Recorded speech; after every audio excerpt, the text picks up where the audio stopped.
Hello, കഴിഞ്ഞ വ്ലോഗിൽ ഞാൻ നിങ്ങളെ കൂട്ടി കാണിച്ചത് നമ്മുടെ അടുത്തുള്ള ഡ്യൂസ്ബറി ലൈബ്രറിയാണ്.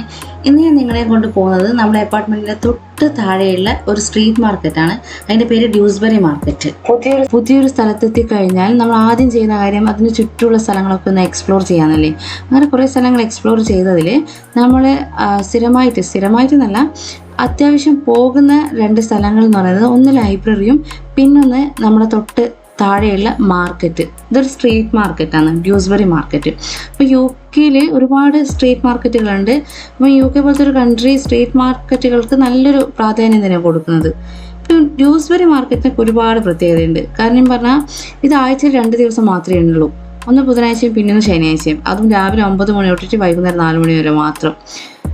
ഈ ഒരു മാർക്കറ്റിൽ കയറി കഴിഞ്ഞാൽ തന്നെ മനസ്സിലാവും, ഒരു വലിയൊരു ഏരിയ ഉണ്ട്. അതിൽ ഉപ്പ് തൊട്ട് കർപ്പൂരം വരെ എല്ലാ കാര്യങ്ങളും നമുക്ക് കിട്ടും. ഇപ്പോൾ കഴിഞ്ഞത് ഒരു ക്ലോത്തിൻ്റെ സെക്ഷനാണ്. എല്ലാ ക്ലോത്ത് ഐറ്റംസും, കർട്ടൻ, ബ്ലാങ്കറ്റ്സ്, മാറ്റ്, ഡ്രസ്സസ്, അങ്ങനെ ഉള്ള ക്ലോത്ത് ഐറ്റംസ് ഒക്കെ അവിടെ കിട്ടുന്നത്. പിന്നെ പോരാത്തിന് പറയാൻ പറ്റുന്ന ഒരു കാര്യം എന്ന് പറഞ്ഞാൽ, ഇത് തുടങ്ങിയതൊരു ടെക്സ്റ്റൈൽ ഇൻഡസ്ട്രി ആയിരുന്നു കുറേ വർഷങ്ങൾക്ക് മുന്നേ. പക്ഷെ ഇപ്പോഴത്തെ ഒരു മൾട്ടി കൾച്ചറൽ സെൻ്ററാണ്. കാര്യം പറഞ്ഞാൽ ഇന്ത്യ, പാകിസ്ഥാൻ, ആഫ്രിക്ക, അറബ് അങ്ങനെയുള്ള സ്ഥലങ്ങളിലെ ആൾക്കാരും കൂടെ വന്നിട്ട് ഇവിടെ എന്തായി മാർക്കറ്റിൻ്റെ ഭാഗമായിട്ടുണ്ട്. അതുകൊണ്ട് തന്നെ ഈ ഒരു മാർക്കറ്റ് മൾട്ടി കൾച്ചർ സെൻറ്റർ കൂടിയാന്ന് നമ്മളെ കൂടെയുള്ള ബ്രിട്ടീഷുകാരൻ പറഞ്ഞിട്ട് അറിഞ്ഞിട്ടുണ്ട്. ഇപ്പോൾ ഇത് തന്നെ ഈ ഒരു ഷോപ്പ്, ഓർണമെൻറ്റ് ഷോപ്പ് എന്ന് പറഞ്ഞാൽ പാകിസ്ഥാനിൽ നടത്തുന്നതാണ്. 25 വർഷമായി പോലും ഇവർ ഈ മാർക്കറ്റിൻ്റെ ഭാഗമായിട്ട് അവരുണ്ടാക്കിയ പ്രൊഡക്റ്റുകൾ സെല് ചെയ്യുന്നു. അതിൻ്റെ തൊട്ടടുത്തായിട്ട് കാണുന്നതാണ് ഈ ഒരു ഫുഡ് ട്രക്ക്. അത് നല്ല മണം വരുന്നുണ്ടായിരുന്നു ഭക്ഷണത്തിൻ്റെ. നോക്കുമ്പോൾ ഇന്ത്യൻ സ്പൈസസ് ഒക്കെ കിട്ടുന്നുണ്ടായിരുന്നു. പക്ഷെ നമ്മളത് എക്സ്പ്ലോർ ചെയ്തില്ല, കാരണം ബ്രേക്ക്ഫാസ്റ്റ് കഴിഞ്ഞപ്പാട് ഇറങ്ങിയതായിരുന്നു പർച്ചേസിങ്ങിന് വേണ്ടിയിട്ട്. പിന്നെ നമ്മൾ മെയിനായിട്ട് വരുന്നൊരു സെക്ഷൻ എന്ന് പറഞ്ഞത് ഈ ഒരു ഫ്രൂട്ട്സ് ആൻഡ് വെജിറ്റബിൾ സെക്ഷനാണ്. ഇത് ഡയറക്റ്റ് ഫാമേഴ്സിൻ്റെ അടുത്ത് നിന്ന് പറിച്ചപ്പോൾ തന്നെ പാക്ക് ചെയ്തിട്ട് മാർക്കറ്റിൽ എത്തിക്കുന്ന കാര്യങ്ങളാണ്, ഫ്രഷാണ്. അപ്പം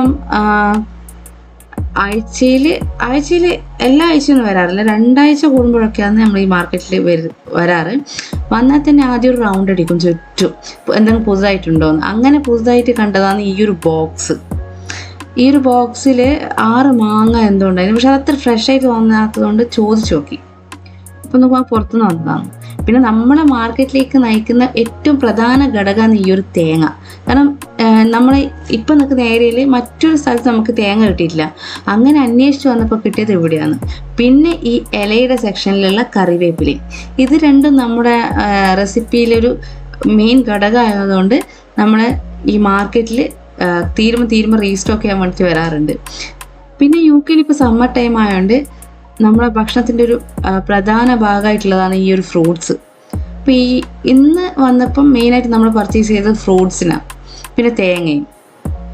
അതൊക്കെ കഴിഞ്ഞ് നമ്മൾ നേരെ വീട്ടിലേക്ക് മടങ്ങി. കാരണം മോളുടെ സ്കൂളിൻ്റെ സമയം, പൂട്ടാനല്ല അവളെ സ്കൂൾ വിടാനുള്ള സമയം ഏതാണ്ടായതുകൊണ്ട് നമ്മൾ അവിടുന്ന് വേഗം മടങ്ങി മോളെയും കൂട്ടി പിന്നെ വേറെ ടൗണിലേക്ക് കറങ്ങുകയും ചെയ്തു.